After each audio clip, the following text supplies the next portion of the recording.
que había crecido junto a él y con sus hijos. Comía de su pan, bebía de su vaso y dormía en su seno, la tenía como una hija. Pero un viajero vino al hombre rico y este no quiso tomar una de sus ovejas o de sus vacas para guisarla para el viajero que le había llegado, sino que tomó la corderita de aquel hombre pobre y la guisó para el hombre que había venido a él. Entonces se encendió de gran manera la ira de David contra aquel hombre y le dijo a Natán: vive Jehová, que el que hizo semejante cosa es digno de morir. ¿Te fijas cómo no te reconoces ni tú mismo? ¿Y qué le dijo el profeta? El que hizo esto debe pagar 4 veces el valor de la corderita porque hizo semejante cosa y no tuvo compasión. Entonces Natán le dijo a David: tú eres ese hombre. Tú eres ese hombre. Tú eres esa mujer que luego no reconocen ya ni lo que hacen porque están hundidas en el pecado, porque no han entendido que te transforma el pecado y te quita, te roba la dignidad, te roba el temor, te roba todo, toda la fidelidad a Dios, y lo que hace es transformarte en alguien que ni tú mismo reconoces. Amén.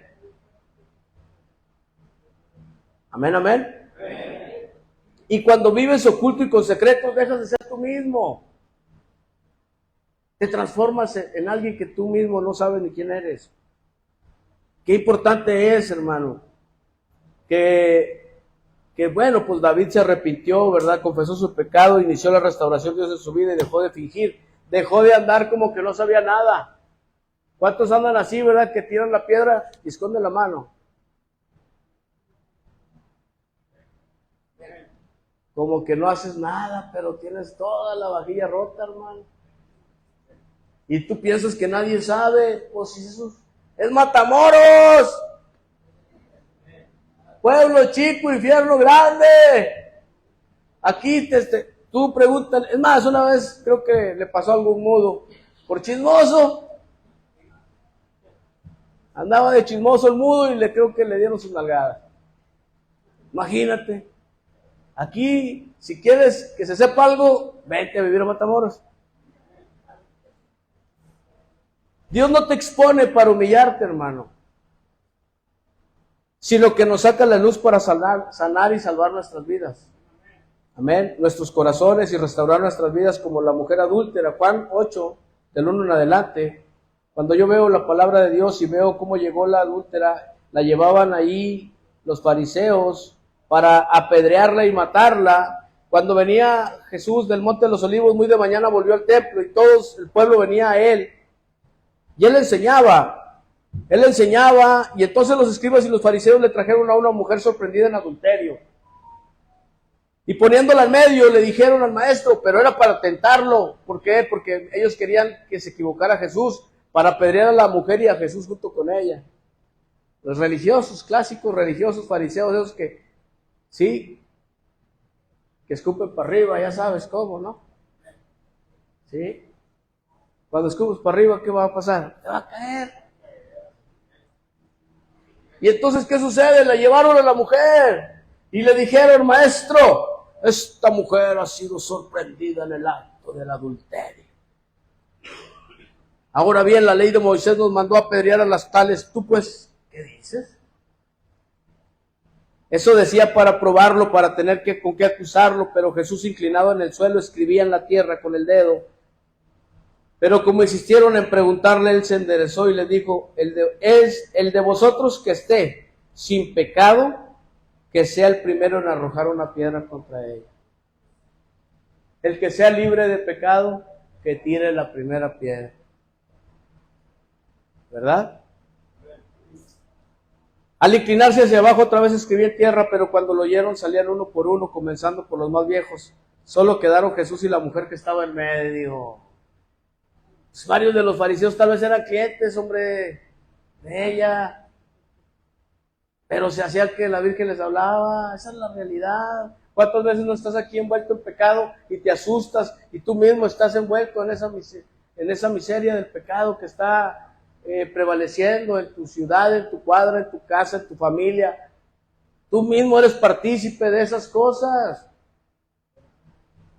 Y se quedaron solos la mujer y Jesús se enderezó y le preguntó: mujer, ¿dónde están los que te condenaban? No hay ninguno.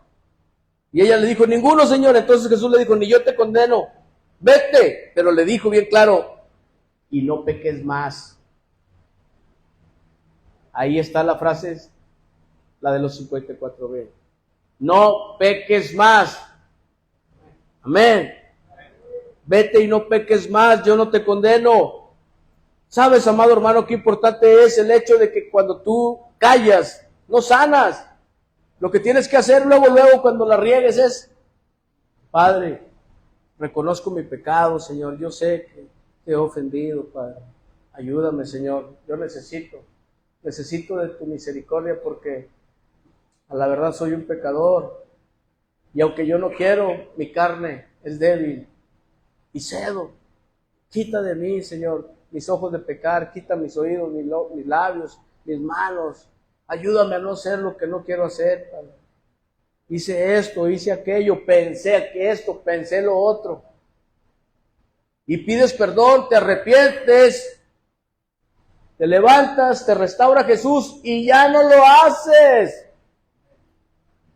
Pero hay gente que está acostumbrada a venir cada domingo a pedir perdón, que al cabo es borrón y cuenta nueva, porque nuevas son las misericordias de Cristo cada mañana. Y entonces, pero en una de esas te agarra la noche y no despiertas, y te agarró en el pecado, pues tu destino final va a ser el lago de fuego y azufre irremediablemente, porque moriste sin haberte arrepentido. Entonces tenemos que tener cuidado porque nos la jugamos, estamos al filo de la navaja, en la cuerda floja, jugándonosla. Nos la jugamos. Caro Cruz, es un volado. ¿Por qué? Porque el Señor te puede mandar a pedir cuentas así, en un abrir y cerrar de ojos. Y callar no es sanar, sino es hundirte más profundo, como cuando Caín mató a Abel. ¿Sabes que cuando Caín se enojó y demudó su rostro porque Jehová Dios en Génesis 4, 6 y 7, Jehová le dijo, ¿por qué cambió tu rostro? Porque vio con agrado el sacrificio de Abel, pero no así el sacrificio de Caín. Y Caín, lejos de arrepentirse, como te dije ahorita, en lugar de llevar cautivo de toda cautividad sus pensamientos a los pies de Dios, de Jesús, lo que hizo fue tramar matar a su hermano y le dijo, vete, vamos al campo, y lo mató. Y esto fue después de que Dios le dijo. Y dijo Caín a su hermano, Abel, salgamos al campo, pero ponle desde el anterior, mijo, para que veas cómo Dios lo exhorta. Génesis 4. Vamos a ver desde el 4, hijo. Desde el 3. Aconteció después de un tiempo que Caín trajo del fruto de la tierra una ofrenda a Jehová. Y Abel trajo también una ofrenda de los primeros de sus ovejas, lo mejor de ellas. Y Jehová miró con agrado a Abel y a su ofrenda, pero no miró con agrado a Caín ni su ofrenda. Entonces Caín se enfureció mucho y decayó su semblante. La envidia lo llenó de coraje y volteó y vio con envidia a su hermano. Envidioso. Y le dijo Dios en el 7, si lo haces. Entonces Jehová le dijo a Caín, ¿por qué te enojas? ¿Por qué se cayó tu semblante? Si haces lo bueno, ¿no serás exaltado? Pero si no haces lo bueno, el pecado está a la puerta y te va a seducir. Pero tú te debes de enseñorear del pecado, no el pecado de ti, le decía Dios. Entonces Caín, en lugar de arrepentirse, fue y mató a su hermano. O sea, tuvo la oportunidad Caín de no ser el judío errante. Tuvo la oportunidad Caín de poder volver a estar bien con Dios. ¿Cuántas veces no te dice Dios, no lo hagas? Y tú, no, Señor. Pero luego vas y matas a tu hermano. Vamos. En lugar de arrepentirte, pecas aún más. Ya no solo es envidia, sino que ahora vas y matas. Y tal vez no mates, pero tal vez robes, tal vez murmures, tal vez andes haciendo cosas que no debes, o haciendo pecados ya escandalosos, de esos que se ven. La cuestión es que si Dios te habla, ¿por qué no reaccionar ante la palabra de Dios, ante el llamado de Dios, y decir, bueno, ya voy a parar, ya no lo voy a hacer? Eso que me gusta hacer escondiditas, donde nadie me ve. Sí te está viendo Dios, Dios te ve. A todo el mundo nos ve. Entonces, sabes, amado hermano, el Señor te va a preguntar para restaurarte, para ayudarte, para cuidarte. El Señor te va a preguntar qué te pasa, qué te sucede, por qué te sientes así. Y no es para que vayas y peques, es para que te restaures, para que sanes, para que cambies, para que recapacites y vuelvas tu rostro a Dios y le digas, Señor, perdóname porque he pecado, ya no quiero hacerlo. Ayúdame. Sabes, mi amado hermano, Dios no quiere humillarnos. A Dios no le agradan los hijos humillados, pero realmente el corazón de Caín estaba mal y en lugar de escuchar a Dios prefirió matar a su hermano por causa de la envidia de su corazón. Qué importante es, amado hermano, entender usted y yo que si decidimos dejar de escondernos, vamos a tener que valorar el sacrificio de Jesús, reconocer la necesidad de Dios en nuestras vidas y entender que la tentación y la carne van a ser tentadas siempre, porque es un ambiente que se encuentra, nuestro cuerpo tiende a lo malo y queremos hacer lo bueno, pero hacemos lo malo. Amén. Hay consecuencias, sí las hay. El daño es espiritual, es personal, los pecados ocultos son perjudiciales, pueden causar gran daño, no solo a ti, sino también a la familia, a la sociedad en general. La verdad siempre sale a la luz y la Biblia afirma que todo lo oculto se manifestará y que habrá de esconder, y que el que esconde pecados no ayuda a evadir la responsabilidad, ya que Dios lo está viendo. Lo único que haces es agravar tu situación. Tú podrás decir que cómo se perjudica a la sociedad. Había un gobernador que tenía un amante y que impulsó aquí en Coahuila el divorcio express, el divorcio incausado, para poder divorciarse rápido sin tener necesidad de una causal y poder quedarse ya casado con su amante. Eso es un pecado oculto que impactó a una sociedad. Amén. Liberación y misericordia. Tú tienes que confesar. El pecado quita el poder de que Satanás tiene sobre tu vida y activa la misericordia de Dios, que es la capacidad de compadecerse y ayudar a los que sufren. Los pecados ocultos se refieren a faltas o inclinaciones pecaminosas que no son evidentes para muchos, tal vez para algunos o para ti solamente, pero la persona no reconoce en sí misma como un pecado. ¿Como qué puede ser? ¿Qué tal la soberbia? Hay gente que es soberbia, la mentira, la ingratitud, la hipocresía, el egoísmo, los celos, el resentimiento. Y hay muchas personas que tú le dices que las personas soberbias dicen, sí, me caen regordas, y él es el más soberbio, ¿verdad? Estas faltas pueden dañar la relación con Dios y con el prójimo, y el término también puede incluir a los pecados capitales, que ya sabemos cuáles son: gula, lujuria, avaricia, codicia, envidia. Vean la película de Seven, ahí viene todo eso. Estos problemas se originan, válgame, ahora fue el día de sin pilas, y estos problemas capitales, desde la perspectiva religiosa, son pecados del corazón y de omisión. Son pecados ocultos aquellos, por ejemplo, cuando guardas rencor, cuando no tienes perdón para los que necesitas perdonar, falta de perdón, cuando juzgas con hipocresía a la gente, cuando te falta amor por el prójimo, cuando finges piedad o no ayudas al necesitado pudiendo hacerlo. Esos son pecados ocultos.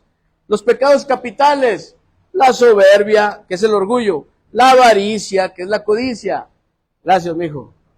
La codicia, la envidia, la ira, la lujuria, la gula, es lo que le queda a muchos cristianos arrepentidos, y la pereza. Amén. Muchos de los cristianos arrepentidos ya no hacemos lo otro, pero ¿cómo comemos, hermano? Nos ven y tiembla la cacerola. Ejemplo yo creo que desde la reflexión personal yo tengo que entender que también hay pecados como la inseguridad. Cuando ya Dios te dijo que eres una nueva criatura, ¿por qué eres inseguro? ¿Por qué? Si ya te hizo una nueva criatura Dios, ¿por qué eres inseguro? No eres consciente de que eres tú, alguien que vale. ¿Por qué? Porque comparas tu vida con la de otros. Ves las redes sociales y quieres ser como... ¿Y pues cuándo, hermano? Si ni siquiera juegas a las canicas. Entonces, pues, ¿cómo? Y luego ves a tu esposa y quieres tener a Georgina, pues, ¿cuándo? Te comparas y todo quieres tener como el otro. Tú eres tú y él es él. Amén.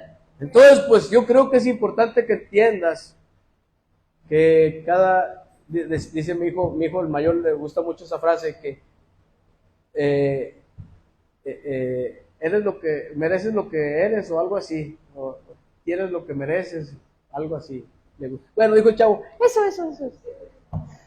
Y sabes, también hay amarguras y resentimientos, también son pecados ocultos, cuando no estás consciente que las amarguras y los resentimientos, hasta que algo o alguien te trae un recuerdo, provoca una reacción en ti que te hace que hasta te dé gastritis, es porque estás amargado, hermano. Las amarguetas, te chupas un limón y el limón te hace gestos a ti, hermano. Amén. Y entonces, pues, yo creo que hay necesidad de llenarnos del amor de Dios, de perdonar y de dejar ir, soltar los apegos, quitar todo lo que te ata, hermano. Temores ocultos, mucha gente vive con miedo a quedarse solo. Sí, yo conozco muchas mujeres que hasta prefieren que sus hijos tengan preferencias diferentes para que se queden toda la vida con ellas, en lugar de que se casen y soltarlos, vámonos. Que te den muchos nietecitos, fastidiositos, pero hermosos. Amén. Y que vivan su vida, les hacen daño, y esos son temores ocultos. Temores a la enfermedad, temores a perder lo que tienen, ese es un pecado oculto. O temor a que se repita lo que vivió en su infancia, eso es un trauma no superado. Amén. Hasta que se produce una situación que la activa y entonces empieza el pecado, ¿verdad? Otro es la infidelidad emocional, cuando te involucras emocionalmente con una persona o con otra persona sin darte cuenta de que debes de ser fiel. Por eso las redes sociales te atrapan, porque inconscientemente eres infiel emocionalmente. Tienes la oportunidad de tener amigas. ¿Cuáles? ¿Sí? O sea, no, es una mentira total. Es una mentira, es un engaño del diablo, hermano. Tu única amiga es tu compañera de vida, es tu esposa. Esa es la única que tú tienes que tener como una amiga. Y tu verdadero amigo se llama Jesús. Amén.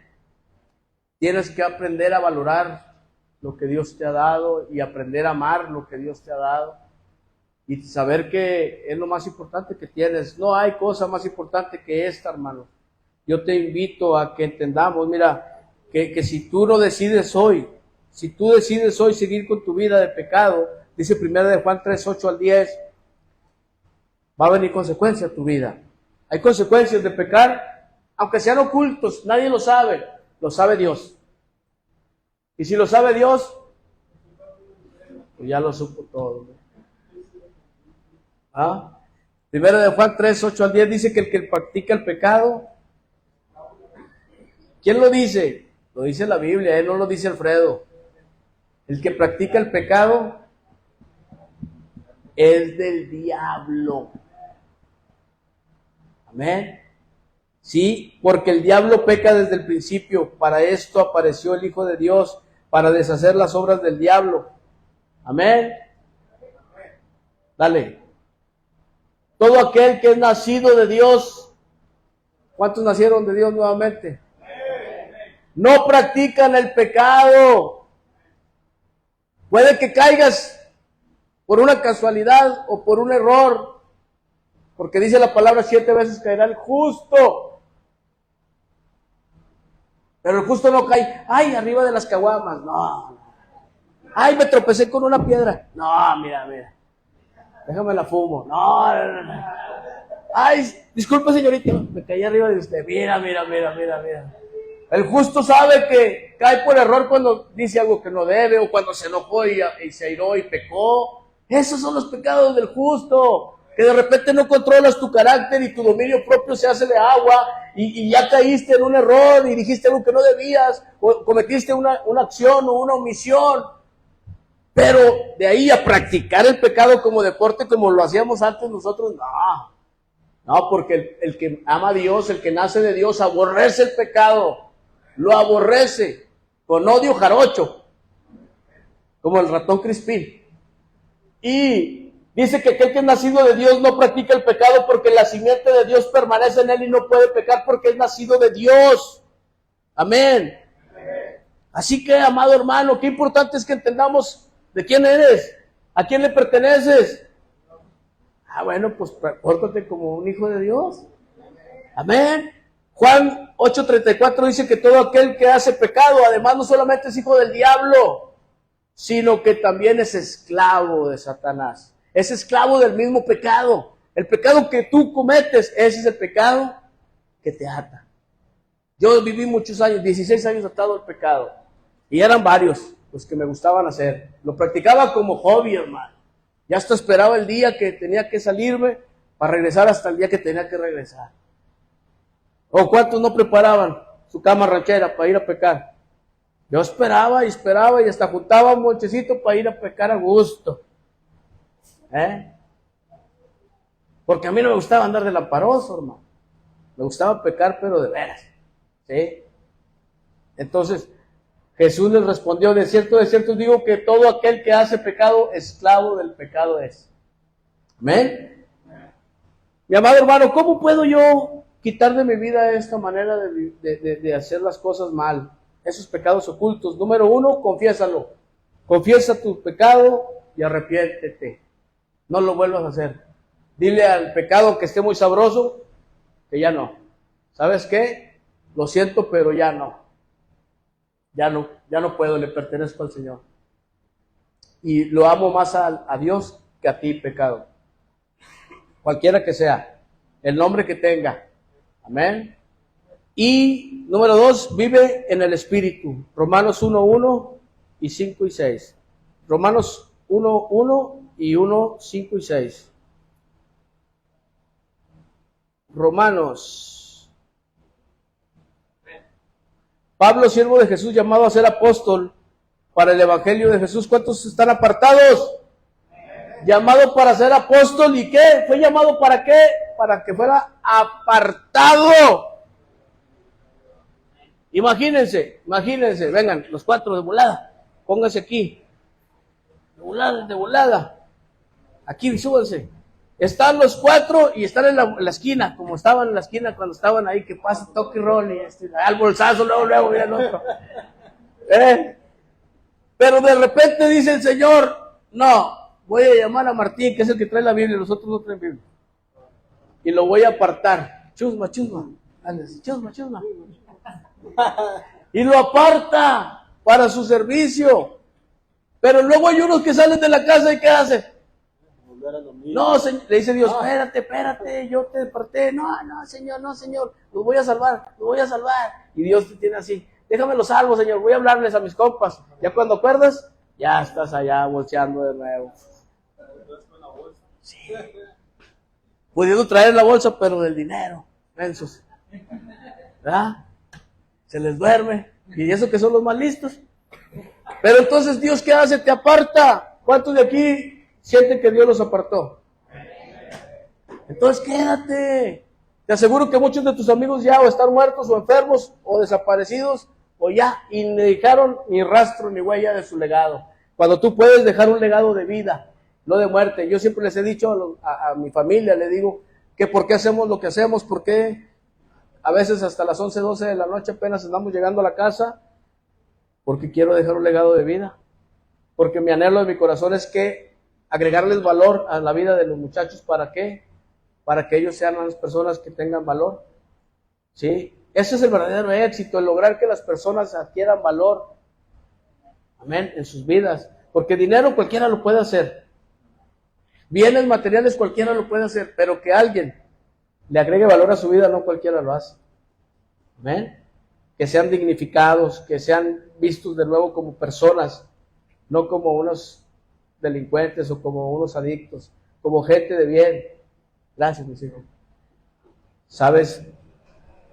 Qué importante es que entendamos viviendo en el Espíritu. Luego dice en el 1, 5 y 6, dice, por lo que recibimos la gracia. ¿Por qué? Por Él recibimos la gracia, por Cristo. Y el apostolado para la obediencia de la fe a favor de su nombre en todas las naciones. 6, entre las cuales también están vosotros, los llamados de Jesucristo. Amén. Número 3, buscar la santidad. Primera de Pedro 1, 15 y 16. Primera de Pedro 1, 15 y 16. Dice la palabra así: antes bien, así como aquel que nos ha llamado es santo, también seamos santos vosotros en todo aspecto de vuestra manera de vivir. Porque está escrito, sed santos porque yo soy santo. Amén. Y número 4 y último, ponerte la armadura de Dios. ¿Cuál? El casco de la salvación, la coraza de justicia, el calzado del evangelio. Mira, vamos a ver Efesios 6, 11 y 12.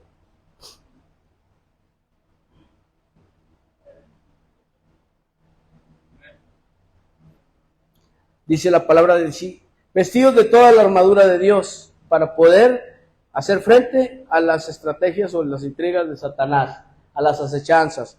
Porque nuestra lucha no es contra carne ni sangre, sino contra principados, contra autoridades, contra los gobernantes de estas tinieblas, contra espíritus de maldad en los lugares celestes. Por esta causa tomen la armadura de Dios, toda, no a medias, toda la armadura de Dios para que podáis resistir el día malo y después de haberlo logrado queden firmes. Permanezcan pues firmes, ceñidos con el cinturón de la verdad, vestidos con la coraza de justicia, calzados con los pies del evangelio y todo, sobre todo armados con el escudo de la fe, con el que puedes apagar los dardos del enemigo, tomar el casco de la salvación y la espada del Espíritu Santo, que es la palabra de Dios. Ahorita traigo un filero, pero a veces traigo la espadona. Amén. Y sabes, yo creo que es importante que tú y yo entendamos que Dios nos da las armas. Este es el único pasaje donde Dios te dice cuáles son tus armas para poder atacar, no solamente defenderte, para atacar también al enemigo. Estos son los versículos. Pero qué importante es que para que tú quites los pecados ocultos de tu corazón y de tu vida, pues hagas esto, ¿no? Confieses, te arrepientas, vivas en el Espíritu, busques la santidad, te pongas la armadura, para poder quitar toda la basura que traemos dentro. Porque de que traemos basura, la traemos. Y tenemos que limpiarnos con hisopo, con la preciosa sangre de Cristo. Dice la palabra de Dios que si mis pecados fueren rojos como la grana, Él los hará blancos como la blanca nieve. Amén. Y yo lo creo. Amén. Inclina tu rostro, hermano. Vamos a orar. Repite conmigo. Señor Jesús, en este día te pido perdón por todos mis pecados, aun aquellos que son ocultos a la vista de los que me rodean. Limpia mi corazón con tu preciosa sangre. Te reconozco y te recibo y te confieso como mi único Señor y Salvador. Ten misericordia de mí y escribe mi nombre en el libro de la vida.